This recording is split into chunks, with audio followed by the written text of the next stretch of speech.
बाजार में आज ज़बरदस्त हलचल देखने को मिली क्योंकि मनप्पुरम फाइनेंस के शेयर ने 8% की छलांग लगा दी। भाई, जो स्टॉक एफ&ओ बैन लिस्ट में पड़ा हुआ था, वो बाहर आते ही रॉकेट की स्पीड पकड़ चुका है।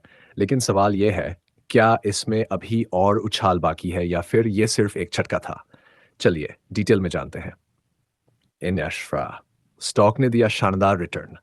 आज मनप्पुरम फाइनेंस के शेयर की ओपनिंग इन्फेंट्री मूवी पर हुई और देखते ही देखते ये 193 के हाई तक पहुंच गया।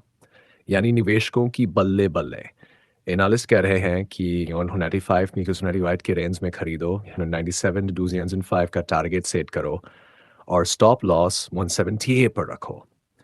लेकिन भाई, यहाँ सवाल ये भी उठता है कि क्या ये सिर्फ एक टेक्निकल ब्रेकआउट है या फिर कंपनी की फंडामेंटल्स भी मजबूत हैं? चलिए, पीछे का खेल समझते हैं। चा बैन से बाहर आते ही तगड़ी वापसी। और जो 14 फरवरी को एनएसई ने मनपुरम फाइनेंस को एफ&ओ बैन लिस्ट में डाल दिया था। अब बैन हटने के बाद स्टॉक में तेजी आ गई, लेकिन असली गेम तो Q3 FY25 रिजल्ट्स का था। तगड़ा झटका, मुनाफे में 50% की गिरावट। Q3 के नतीजे आए तो सबके होश उड़ गए। कंपनी का नेट प्रॉफिट आधा होकर 2.82 करोड़ रह गया। माइक्रो फाइनेंस डिवीजन में 4 गुना बड़े एनपीए और 73 करोड़ का घाटा। आरबीआई ने ब्याज दरों पर रोक लगाई थी, जिसकी वजह से लोन ग्रोथ प्रभावित हुई। मतलब स्टॉक में उछाल तो आया, लेकिन क्या ये टिक पाएगा? आगे क्या? एनालिस्ट की राय। अब ब्रोकरेज फर्म एक्सिस सिक्योरिटीज कह रही है कि 2 रन टी का टारगेट रखा है, क्योंकि माइक्रो फाइनेंस से हटकर गोल्ड लोन और सिक्योर्ड लोन पर फोकस किया जा रहा है। आ, जब तक क्रेडिट कॉस्ट और एनपीए कंट्रोल नहीं होते, तब तक लंबी छलांग मुश्किल लग रही है। अब क्या करें? बेचें या रुके रहें?